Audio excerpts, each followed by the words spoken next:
Welcome to Javed my teacher. आप देख रहे हैं क्लास 7 का चैप्टर नंबर 6 एनसीईआरटी वाला पार्ट 3 है ये उसका। तो आज का टॉपिक है बच्चों पाइथागोरस प्रॉपर्टी।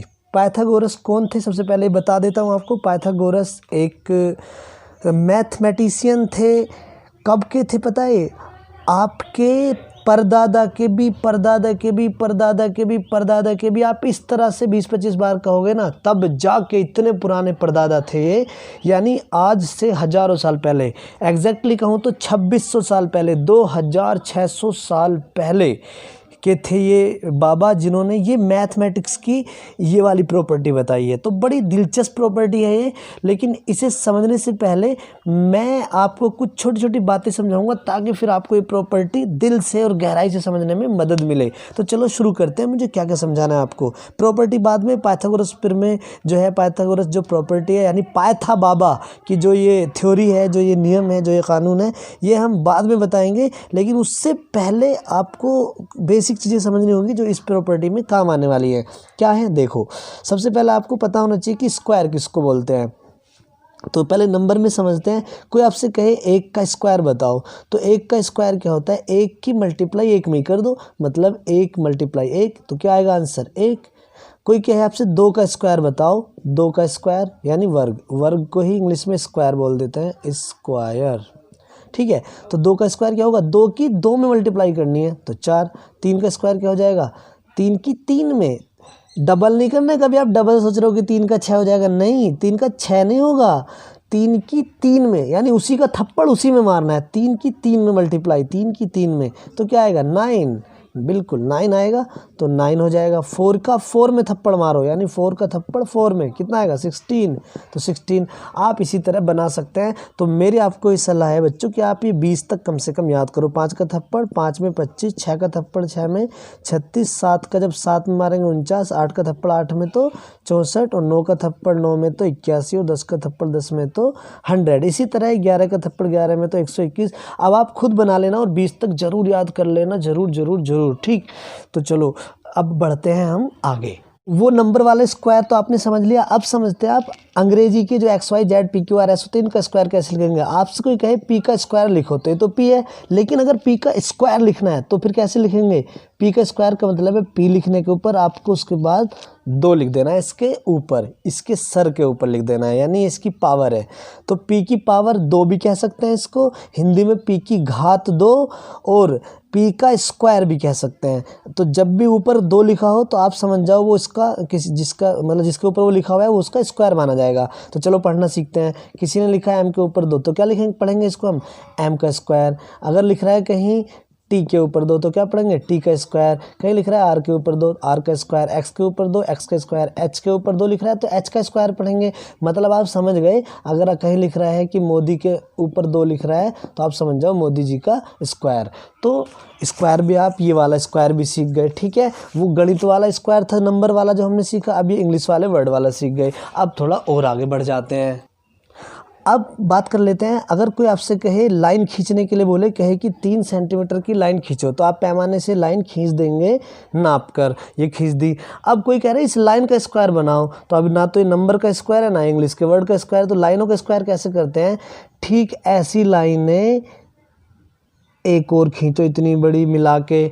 और एक बात का ख्याल रखना है कि ये जो कोना है ना, कोना, ये अच्छा वाला कोना बनना चाहिए। मतलब इन दोनों के बीच जो है ना 90 का कोण बनना चाहिए। 90 का मतलब याद आ गया होगा आपको कि ये जो डंडी है ना, ये डंडी ये बिल्कुल सीधी खड़ी होनी चाहिए, यानी L बनना चाहिए, L। ना तो ये डंडी साइड में झुकी हो, मतलब ना तो ये सड़क की तरफ को झुकी हो। देखो ये सड़क मानो अगर, तो ये डंडी ना तो सड़क की तरफ झुकी हो और ना ही ये डंडी बाहर की तरफ झुकी हो, बल्कि ये बिल्कुल बिल्कुल सीधी खड़ी होनी चाहिए, बिल्कुल सीधी। ठीक है, ये डंडी उस पर बिल्कुल सीधी हो, वो डंडी इस पर बिल्कुल सीधी हो। ठीक, अब फिर यहाँ से इतनी बड़ी डंडी एक और लेने, वो भी सीधी रखनी है, फिर एक डंडी चौथी मिलानी है। तो लाइन का स्क्वायर ऐसे बनता है, 4 लाइनें बना देते हैं एक दूसरे को मिलाते हुए।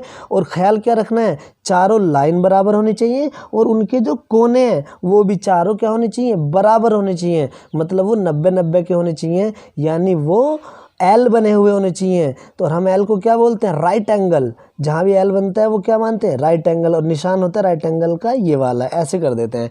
तो अब ये चारों कोनों पे क्या बन रहा है, एल बन रहा है, और चारों साइड भी बराबर है, तो इसको बोलते हैं स्क्वायर। ये भी एक स्क्वायर है। किसी ने कहा एक बड़ी लाइन खिंचवाई आपसे 6 सेंटीमीटर की, तो आपसे कह रहा है इसका स्क्वायर करो, यानी इसका वर्ग करो, तो आपको 6 सेंटीमीटर की ही चारों लाइनें आपस में मिलानी है, और इस बात का ख्याल रखना है कि यहाँ चारों कोनों पे क्या बनना चाहिए, एल बनना चाहिए।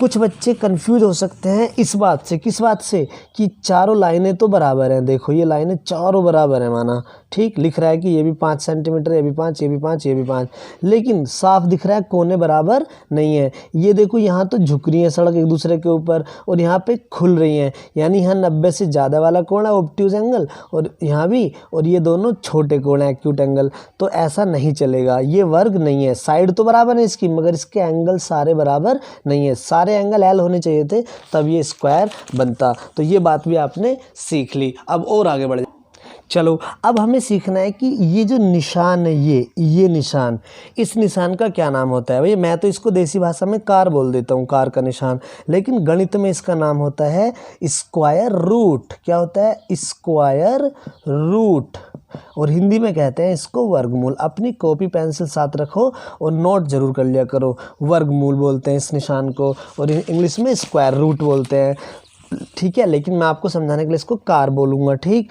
अभी इसी में हमको एक बात समझनी है। अब कहीं अगर लिख रहा है कि h का स्क्वायर बराबर, मैंने पढ़ना सिखा दिया आपको कि जब भी 2 लिखा मिलेगा स्क्वायर बोलेंगे, तो h का स्क्वायर बराबर, अब कहीं पे लिख रहा है 36, ठीक है।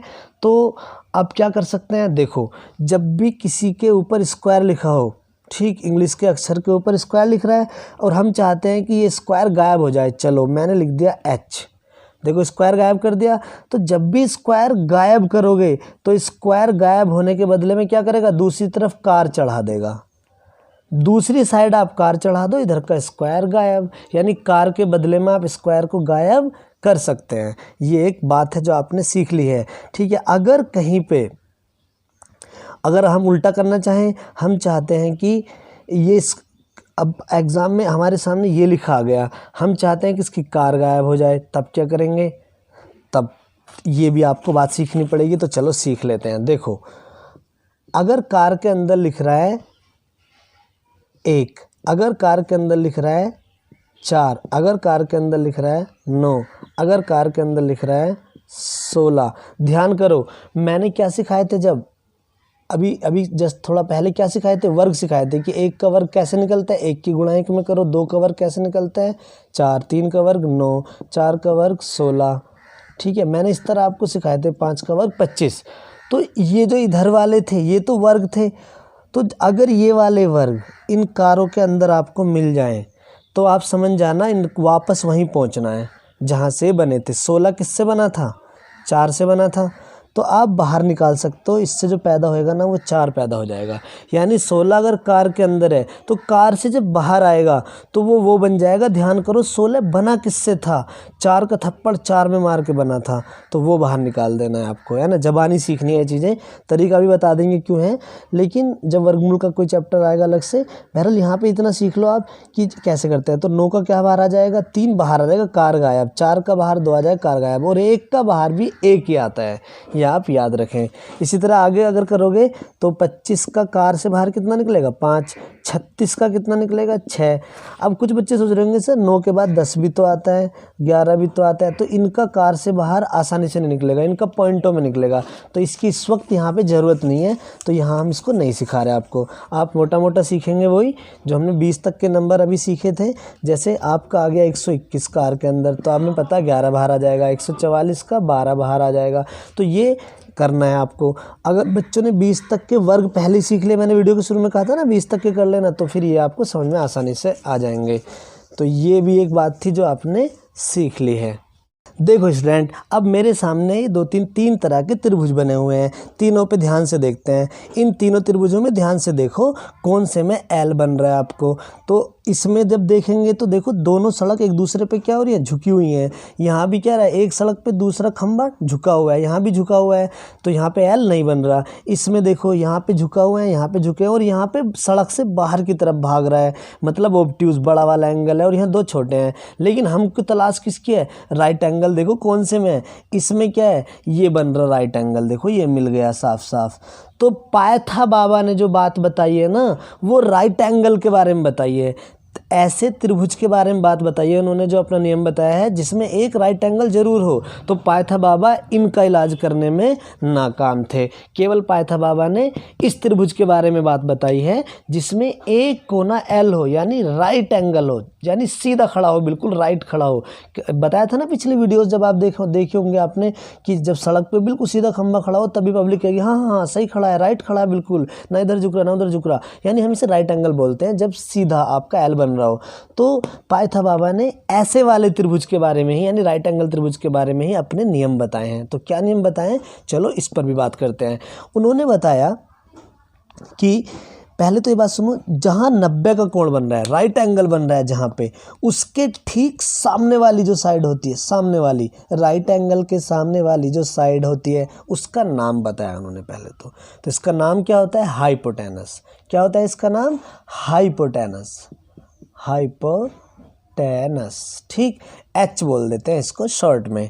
अब बची ये दो साइडें, इन दो साइडों को क्या कहें भैया हम, तो इन दो साइडों को आप, उन्होंने तो टांग कह दिया था, इनको लेग, मतलब लेग पीस, जैसे मुर्गे के लेग पीस होते हैं। तो एक तो टांगेरी छोटी वाली, एक टांगेरी बड़ी वाली, तो इन्हें साइड, दो साइड बोल दिया, यानी लेग या साइड बोल दिया। मगर फिर भी हम इनको थोड़ा अच्छे से समझ लें कि मैथमेटिक्स में इनको क्या कहा जाता है।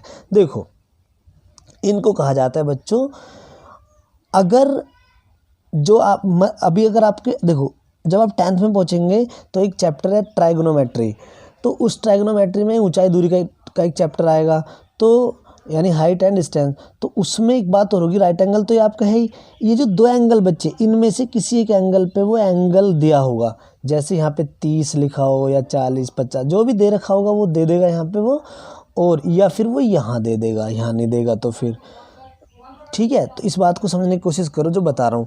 तो जिधर ये वाला एंगल दे रखा हो उसको तो आप बेस मानेंगे। क्या मानेंगे, बेस। अगर वो एंगल वहाँ दे रखा है तो फिर बेस आप इसे ही मानेंगे, ठीक। अगर एंगल यहाँ दे रखा है वहाँ नहीं दे रखा तो फिर आप बेस इसे मानेंगे, और बेस को क्या बोलेंगे, बेस को आप शॉर्ट में बी बोलेंगे, ठीक है।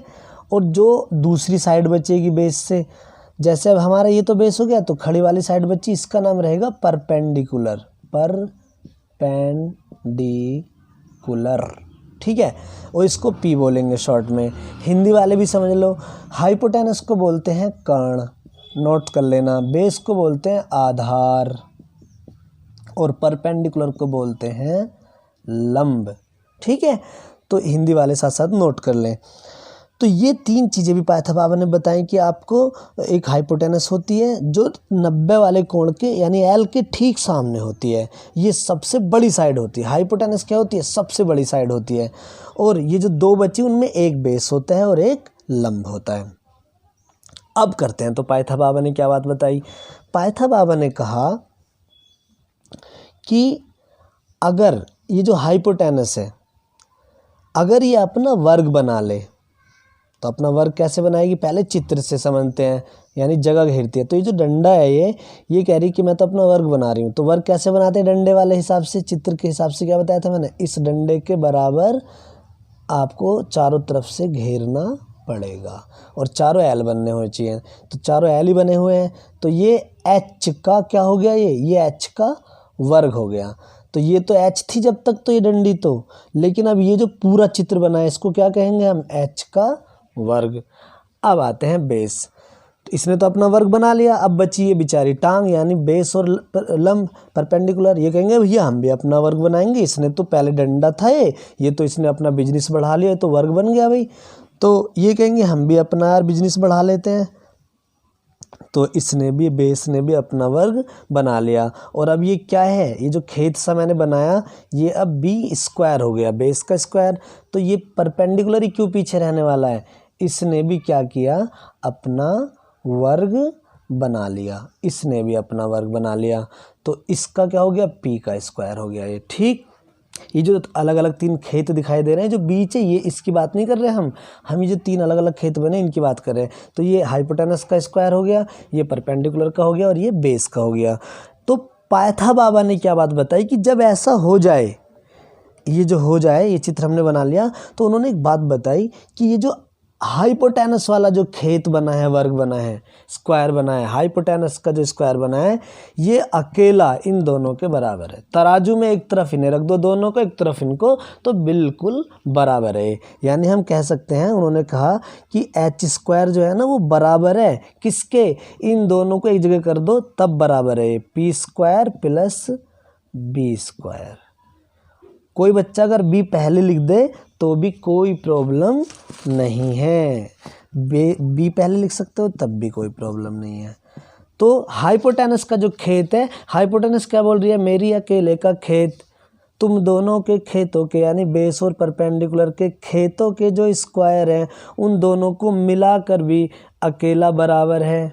तो ये पायथा बाबा ने एक थ्योरी बताई, ये एक फॉर्मूला हो गया। ठीक, अब मैंने एक बात बताई थी कि अगर h का जो स्क्वायर है, हम चाहते हैं कि हम केवल h बराबर निकालें, यानी इसका स्क्वायर गायब करना चाहते हैं h का, तो मैंने क्या बताया था, दूसरी वाली साइड कार चढ़ा दो। अगर किसी के सर का स्क्वायर गायब करना है तो दूसरी वाली साइड जो भी बंदे हैं चाहे वो जो भी हों उन सबको जू का तू कार में बिठा दो, तो इधर वाले के ऊपर बस ये कार चढ़ा दो, कार मतलब स्क्वायर रूट।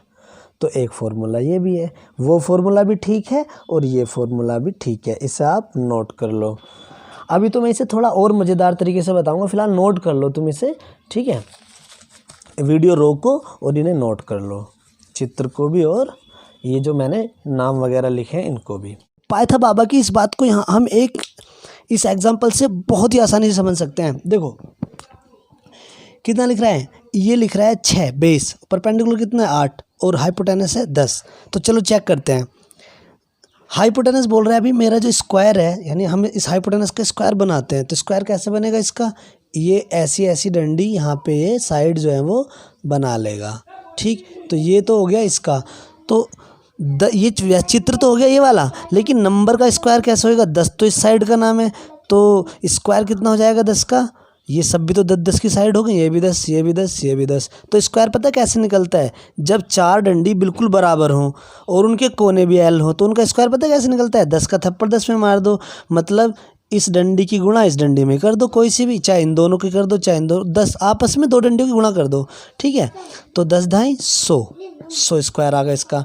अब इस वाले का देखते हैं, 8 वाला बोला, हम भी अपना स्क्वायर बनाएंगे, तो यानी ये डंडी भी 8, ये डंडी भी 8, ये डंडी भी 8। अब इसका स्क्वायर कैसे निकलेगा, तो मैंने अभी बताया ना, इस स्क्वायर की कोई सी 2 डंडी जो साइड में टच हो, चाहे ये दोनों चाहे ये दोनों चाहे ये दोनों चाहे ये दोनों, तो 8 की 8 में जब गुणा करेंगे तो 64 आ गया।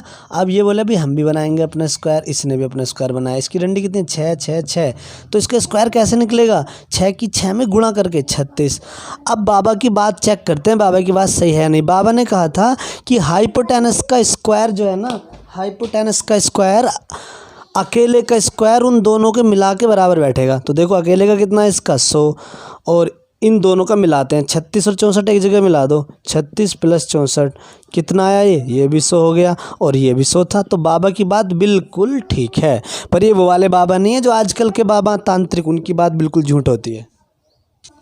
लेकिन एक बात याद रहे, बाबा की बात फिट तभी बैठेगी जब ये जो त्रिभुज है ना वो एल वाला हो, यानी अच्छा वाला त्रिभुज, right angle triangle, right angle triangle. ये मैं वीडियो में कई बार बता चुका हूँ कि राइट एंगल्ड होना चाहिए वो। ठीक है, एक और एग्जांपल लेते हैं, जैसे ये है बेस 3, ये 4, तो ये कितना हो जाएगा, चलो चेक करते हैं। तो डंडी कहेगी इसका स्क्वायर करूंगी मैं, तो 3 का स्क्वायर कितना हो जाएगा, जबानी भी समझ में आने लगा होगा अब, 3 का स्क्वायर कितना हो जाएगा 9, 4 का स्क्वायर 16, इन दोनों का टोटल करो तो इसका हाइपोटेनस का स्क्वायर कितना हो जाएगा 25। तो अभी ये स्क्वायर आया है, इसका स्क्वायर, ये इसका स्क्वायर है 16 और ये 9 इसका स्क्वायर है, लेकिन हमें डंडी पता लगानी है। तो डंडी कितनी आएगी, इस पर कार चढ़ा दो, तो कार का मतलब यानी 5। ठीक है, वैसे भी आप तो फॉर्मूले से भी कर लेंगे, जब बाप पता लगाना होता है तो क्या करते हैं, बाप h बराबर कार चढ़ाओ 3 है इसका, तो 3 का स्क्वायर प्लस दूसरे बेटे का स्क्वायर 9 प्लस 16 का स्क्वायर 25 आ गया कार में, और कार से बाहर कितना निकल जाएगा 5। तो बाप तो वैसे भी पता लगा लोगे आप, ये तो मैंने चित्र से समझाने की वजह से आपको बता दिया, वरना आपको ये बाप बेटे उस तरह निकालने जैसे कार बुला के मैंने पहले बताया कि कार मंगा लो, अंदर बिठाओ, ढूंढो सब, ये था वो सब। ठीक है, देखो अब ये जो ट्रायंगल था भाई, ये कुछ तो लंबाई नपी भी तो होंगी, मैंने नाप के बनाई है। तो ये तो है 6 सेंटीमीटर और ये है 8। तो मैं बताता हूँ पायथा बाबा ने जो ये जुगाड़ बताया ना, इसका फ़ायदा क्या है, इसका फ़ायदा समझो आप। देखो यहाँ पे आप देख रहे हो कि जो दोनों साइड हैं वो तो पता है, तो मैं साइडों को बेटे कह रहा हूँ, और जो सबसे बड़ी साइड है हाइपोटेनस उनको मैं बाप बोल रहा हूँ। तो अभी यहाँ पे हमें बाप नहीं पता, मान लो 2 साइड पता है बेटे बेटे, बाप का नहीं पता, तो हमें बाप का पता लगाना। तो देखो पायथा बाबा ने क्या बता दिया जुगाड़ पता लगाने का। अगर बाप पता लगाना हो तो बाप यानी एच, तो एच लिखो, कार बनाओ, बना दी। और ये जो दोनों बेटे हैं भाई बाप को ढूंढने जा रहे हैं, है ना, फिर से समझ लो, बहुत ही ईजी है मामला। हमें इस बाप का पता लगाना है कि बाप कितना, ये साइड की लंबाई नहीं पता, और दोनों बेटे मालूम है। भाई किसी का बाप खो जाए, बेटे दोनों घर पे हैं, तो क्या करेंगे, ढूंढने के लिए अपनी कार निकालेंगे। चलो बाहर निकाल ली, गाड़ी कर ली खड़ी, उसमें कौन बैठेंगे, खुद ही बैठेंगे, तो खुद ही बैठ गए, और प्लस बीच में लगाओ, दोनों को बिठा दो। बस क्या करना है, इनके ऊपर नंबरों के ऊपर स्क्वायर का निशान, यानी 2-2 ऐसे लिखना है।